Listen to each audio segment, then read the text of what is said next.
வணக்கம் வணக்கம் நண்பர்களே.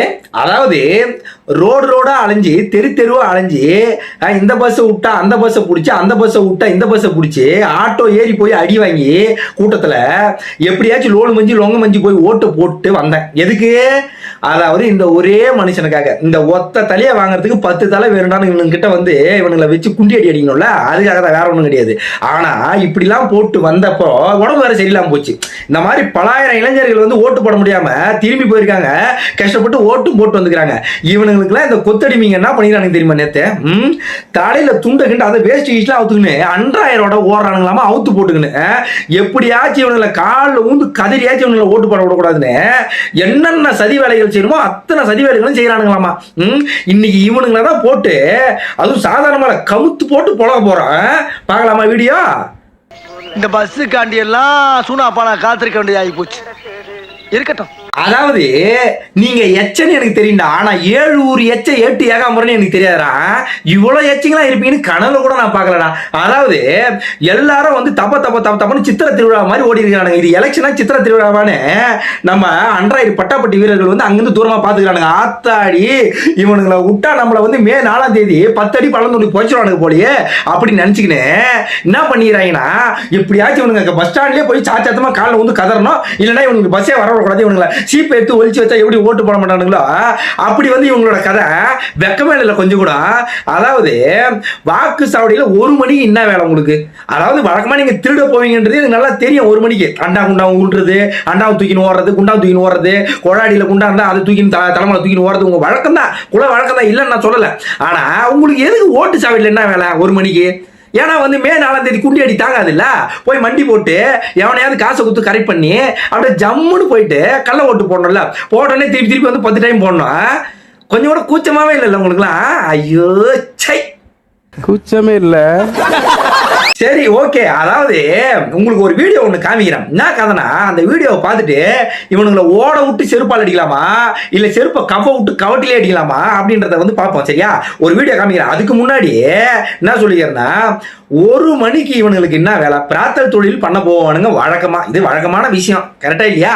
இல்ல குண்டாண்டனை திருடுறது, இல்ல கஞ்சா போதில எவனா போய் வெட்டுறது, இல்ல 2 வயசு குழந்தைங்களை கற்பழிக்கிறது, இப்படிதான் பண்ணுவானுங்க வழக்கமா.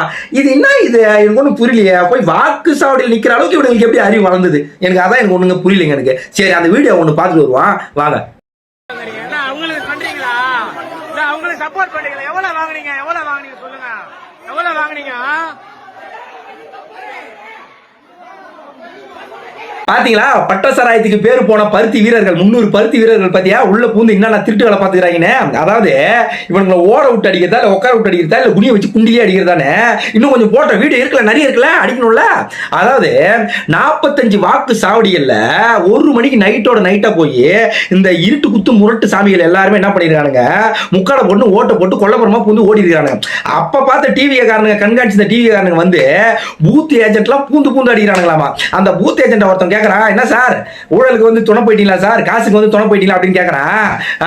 பால் விளம்பரத்துல வர பசுமாடு மாதிரி ஈடு பல்ல வலிக்கலாம். கொஞ்சம் கூட கூச்சமே இல்லாம சட்ட ஒழுங்கே இந்த நாய்களால தான் கிடையாது. இவனுங்களா எப்படி பூத்தி ஏஜென்ட்னு ஒரு அரசாங்கம் போட்டா ஒரு எப்படி இருக்கணும், எவ்வளவு ஸ்ட்ரிக்டா இருக்கணும், அதை விட்டுட்டு ஈடு பல்ல வலிக்கிறான். நீ உண்மையாவே காசு வாங்காதவனா இருந்தா அந்த இடத்துல ரத்தம் கொதிச்சு உனக்கு கோவம் வந்திருக்கும் இல்லையா? ஏதாவது ஒரு வந்து ஏதாவது ஒண்ணு பண்ணிருப்ப. ஆனா என்னங்க பாரு, கொஞ்சம் கூட கூச்சமே இல்லாம உங்களெல்லாம் பூத் ஏஜென்ட்டா போறதுக்கு என்ன பூர்ணம் கொடுத்த மூஞ்சிய அவன் மூஞ்ச பாருங்க சிரிக்கும் போது கொஞ்சம் கூட கூச்சமே இல்லாம பலாயிரம் இளைஞர்கள், பலாயிரம் பெண்மணிகள் கடல் தாண்டி வந்து ஓட்டு போடுறாங்க. எதுக்கு ஓட்டு போடுறாங்க? இந்த ஒத்த தலையை வாங்கினா 10 தலை தேவைப்படான்ட்டு அடிச்சு நொறுக்குறானுங்க. அரசாங்கமே பயப்படுற அளவுக்கு நொறுக்குறானுங்க அடிச்சு. அதாவது அதுக்கு பயந்துட்டு இருந்து கீழாம்பாக்கத்துல என்ன பண்ணிருக்கீங்க, ஒரு அரசு பேருந்து, ஒரு சிறப்பு பேருந்து எதுவுமே விடாம 1000, 2000, 3000 கணக்கான இளைஞர்களை என்ன பண்ணிருக்கீங்க, அங்கேயே வந்து ஹோல்டு பண்ணி வச்சிருக்கீங்க. அப்போ எவ்வளவு பயண்டா உங்களுக்கு? அடப்பாவீங்களா, 45 வாக்கு சாவடியில் தான் கள்ள ஓட்டு போட்டுருக்காங்க நினைக்காதீங்க. இந்த மாதிரி பல இடத்துல கள்ள ஓட்டு போட்டுருக்கானுங்க. திருச்சியில அதாவது தளபதி விஜய் நிக்கிற திருச்சி தொகுதியில என்ன பண்ணிக்கிறானுங்க, கட்டா ஓடி போய் ஆத்தாடி இவன் மே 4ஆம் தேதி நம்மளை அடிக்கிற அடி டவுசர் பட்டாப்பட்டி டவுசர் 6 அங்கலம் கிழிஞ்சிரும் போலியே, அப்புறம் நம்ம ஊழல் பண்ணி கூட அந்த டவுசரை தைக்க முடியாது போலியே அப்படின்னு நினைச்சுக்கின்னு ஓடுறானுங்க. ஓடி போய் இந்த முஸ்லீம் பொண்ணுங்க எல்லாரும் வந்து, அதாவது செத்தவங்களோட ஓட்டு இருக்கு பாரு, அவங்களெல்லாம் தூக்கின்னு வந்து இவங்களை வந்து கவர் பண்ணிக்கின்னு ஓட்டு போட விடுறது. கொஞ்சம் கூட கூச்சமே இல்லாம அவங்க கல்வியும் போய் ஊந்துட்டீங்கல்ல. அதாவது முஸ்லீம் பெண்கள் எவ்வளவு பேர் எவ்வளவு வந்து விஜய்க்காக சப்போர்ட்டா இருக்காங்க தெரியுமா? அதாவது அவங்கள வந்து கொச்சப்படுத்தாதீங்களா, புறம்போக்கு நாய்ங்களா. அவங்கள கூட்டும் போயிட்டு கள்ள ஓட்டு போட வைக்கிறானுங்க இந்த நாய்ங்க. இதை விட ஒரு ஹைலைட்டான விஷயம் சொல்றேன் கேளுங்க. இந்த கதையெல்லாம் கேட்டீங்கன்னா ஆடி போயிடுவீங்க, அசந்து போயிடுவீங்க. என்ன கதைனா, ஓட் போலிங் வந்து 6 மணியோட ஈவினிங் 6 மணியோட முடிஞ்சிடும் இல்லையா? அந்த வாக்குப்பெட்டிகளை பத்திரமா எடுத்துட்டு போயிட்டு கவர்மெண்ட் அப்ரூவல் கொடுத்த ஒரு இடத்துல அந்த வாக்குப்பெட்டிகள்லாம் வந்து அடுக்கி வச்சு அதை சீல் வச்சிருவாங்க. அந்த இடத்துல யாருமே வந்து உள்ள நுழையாத அளவுக்கு. மே 4ஆம் தேதி ரிசல்ட் வர வரைக்கும், அந்த எண்ணிக்கை முடிகிற வரைக்கும். கரெக்டா இல்லையா? ஆனா அதை பெட்டியை அடுக்கி வைக்கும் போது என்ன பண்ணிக்கிறாங்க, 4 பட்டாப்பட்டி வீரர்கள் பதமா போய் அந்த பெட்டி நடுவில் பதுங்கிக்கிறாங்க. ஆத்தாடே யாரான்னு பார்த்தா இவங்க தான், நம்ம ஆளுங்க தான். அட்ராயிரம் டவுசர் மேல போட்டுன்னு நடுவில் பெட்டி நடுவில் பதுங்கிக்கிறாங்களாமா. எதுக்கு? மேலான தேதி குண்டியடி வாங்க முடியாதுல்ல, அப்புறம் பெட்டி தூக்கி கொல்லப்படமா ஓடணும்ல, அதுக்குதான். ஆமா, நாங்க எப்படி வாங்க முடியும்? ஐயோ, எங்களுக்கு பிபி சுகர்லாம் இருக்கு, எங்களால முடியாது. அதனால என்ன பண்ணிக்கிறாங்க, அந்த பெட்டி நடுவில் பதுங்கின்னு போலீசார்கள் வந்து அந்த வாகனத்துல வந்து ஏத்தும் போது என்ன பண்ணிக்கிறாங்க, பொட்டி தூக்கின்னு ஓடிடலாம், கொல்லப்புறமா புது பொட்டி தூக்கின்னு ஓடிடலாம். அப்புறம் எப்படி ஜெயிப்பாரு? சீப்பை தூக்கிட்டா கல்யாணமே எப்படி நிற்கும்? அந்த மாதிரி நாங்க ஆமா பொட்டியை தூக்கின்னு ஓடிடுவோம். வழக்கமா நாங்க வந்து குண்டாண்டா எல்லாம் தான் திடீர்னு ஓடுறது. பட் அந்த பொட்டியை திருடுறது இப்போ கொஞ்சம் ரிஸ்கா தான் இருக்கு. ஏன்னா தாவேக தொண்டர்கள் வந்து கண்காணிச்சுட்டே இருக்கானுங்க, கண்டமேனிக்கு அடிக்கிறானுங்க பூந்து. எத்தனை டவுசர் வாங்கி போட்டாலும் அத்தனை டவுசர் கிழிச்சு விட்டு அடிக்கிறானுங்க, கட்ட போட்டு டவுசரை. நாங்க ஊழல் பண்ணியாச்சு, அதை தைக்க வேணா. அப்புறம் என்னத்தான கதை? வாக்குப்பெட்டி திருடுற அளவுக்கு வந்து உங்களுக்கு அறிவு வளர்ந்துருக்கு பாத்தீங்களா? அங்க நிக்கிறீங்க செல்லங்களா. மேலானாம் தேதி மறக்காம வந்துடணும், சரிங்களா? ஆளாளுக்கு 4 ஜட்டி உள்ள போட்டுக்குவாங்க, அதுக்கப்புறம் மேல பட்டாப்பட்டி பண்ணுவாங்க. ஏன்னா குண்டி வீங்க ஒரு 20 அடி கொம்புல போட்டு அடிக்கத்தான் உங்களை. ஐயோ, அதை நினைச்சாவே ரொம்ப சந்தோஷமா இருக்கட்டாங்களா. வாங்கடி செல்லங்களா. ஓ, நம்ம மைண்ட் அங்க போகுது.